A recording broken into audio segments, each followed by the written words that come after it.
Hello students, welcome to today's lesson of engineering mathematics. In today's lesson, we will talk about Taylor series of two variables for the expansion of given function. So we'll use Taylor series to get the expansion of a function. Let's say, what is this Taylor series? If f is a function in x and y, two variables, and its partial derivatives up to nth order are finite and continuous for all points x and y, where a is less than equal to x, which is again less than equal to a plus h, where h is a very small positive quantity, and y is greater than equal to b and it's less than equal to b plus k, then f of a plus h comma b plus k will be equal to f of a comma b plus, and this is the partial derivative of x and producted with h and so on. So in this way, you can see these are the different terms that will give the expansion of the function. Now if we replace these a with 0 and b with 0, and then we'll replace h with x and k with y, then we get the actual expansion of the function f of x comma y. So this is equal to f at 0 comma 0, which is the initial point a and b, and then plus partial derivatives of the f with respect to x producted with x, and similarly partial derivative of f with y producted with y, and then so on. So this is the square term which we have just opened, and then we can have a cubic term and so on. So these are all the degrees of the term. So this is the Taylor series. Now let's understand the example.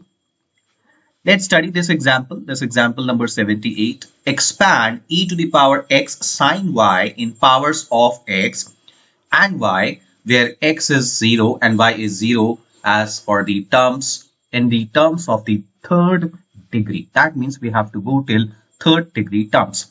So what we need to do is we need to express these functions and derivate these functions. If we look at the Taylor's theorem, till third degree, what we need the first partial derivative of f with respect to x. We need the first partial derivative of f with respect to x. Then we need the second partial differentiation of f with respect to x, and then we need d2f dx dy del 2f del y square and so on. So what we need to do is, let's get this first f of x comma y. This is the original function e to the power x sine y. Now once we put x is 0 and y is 0, so here e to the power 0 dot sine 0, this will be equal to 0. So this is e0 dot sine 0. As we know, e0 is always 1, dot sine 0 is 0. So this will give you a value of 0. Next, we'll derivate this function with respect to x. So this is the first partial differentiation with respect to x of the function. As we know that sine y will be a constant and derivation of e to the power x. So now we are doing del f upon del x. So this will be e to the power x sine y only.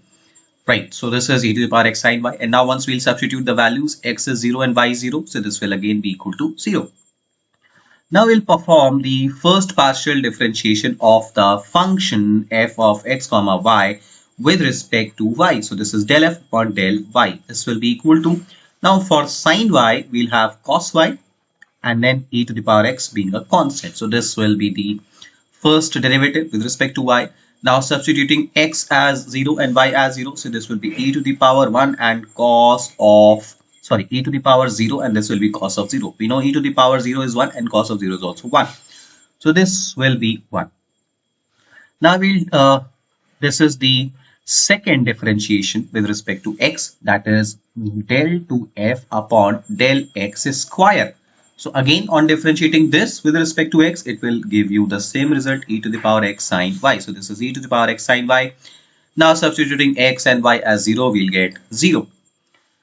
Now this is f of xy, that is del f upon del x del y. So that means del of upon del x, we need to do this. We need to do this with respect to y. So this will be e to the power x cos of y. So now this is e to the power x cos of y. On substituting x is 0, y is 0, we will be having e to the power 0 and cos 0. This is 1. Now we'll do this f of yy, that is second derivative of f del 2 del y square. So we need to differentiate this again with respect to y. So this will be minus of e to the power x sine y. Differentiation of this with respect to y again. So this is minus of e to the power x sine y. On substituting x as 0 and y as 0, this will be 0. Now this is the third derivative. So because we need to get till third degree. So this is the third derivative, that is del 3 f upon del x cube, which will again be e to the power x sine y. So this is e to the power x sine y. Again the value is 0. Now this is del 2f, del 2x and del y. So that means we need to differentiate this with respect to y1. So this will be e to the power x cos of y. So now this is e to the power x cos of y, which is 1. This is del x double y. That means del 2y upon del x. So this is minus of e to the power x sine y. And this is del cube y. So we need to do this del 2f upon del y square again once with the respect of y. So this is minus of e to the power x cos y, which will give you minus of 1. So we have evaluated all the values. Now we'll simply use the Taylor's theorem. If you can see Taylor's theorem till third degree ordered. So this is first term, this is first degree term, this is second degree term, and this is the third degree term. We need to open this, and once we open this, we need to substitute all the values. F at 0, 0, we already have calculated.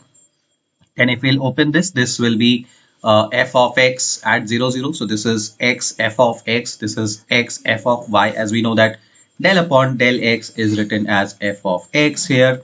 Del upon del y is written as f of y here. Del 2 upon del x square is written as f of x here. Del 2 upon del y square is written as f of y here, and so on. So del 2 upon del 2x del y is written as f of x y here. So we'll replace all these functions. So now we can see that just by opening those squares and cubes we have this, and now we'll substitute all these values from the table, and we will be, so this will just by substituting all the values. Now we need to evaluate this, then we'll have a polynomial in y and x. So this is the expansion of the function e to the power x sine y using the Taylor's theorem. Now let's understand one more example. Let's talk about this example number 18. Find the first 6 terms of the expansions of the function e to the power x log of 1 plus y in a Taylor series in the neighborhood of point 0, 0. So point is 0, 0.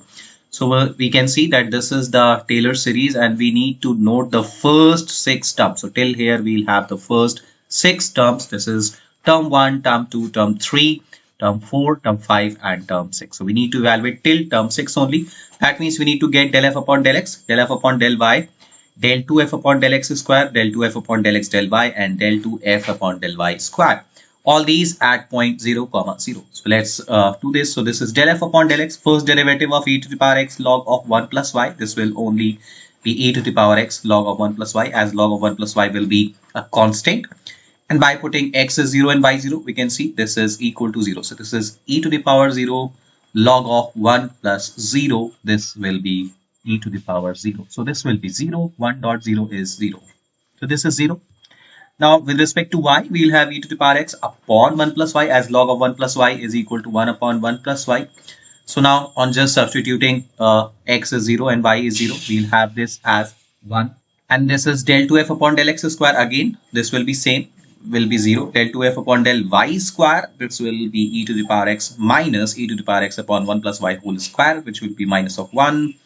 And del 2f upon del x del y, this is e to the power x upon 1 plus y, this will be 1. So now we need to put all these values into the Taylor's equation. So you can see this is the values we can substitute and we can evaluate, and just by evaluating we'll get this polynomial, or this is the expansion. So this will be the expansion of the given e to the power x log 1 plus y.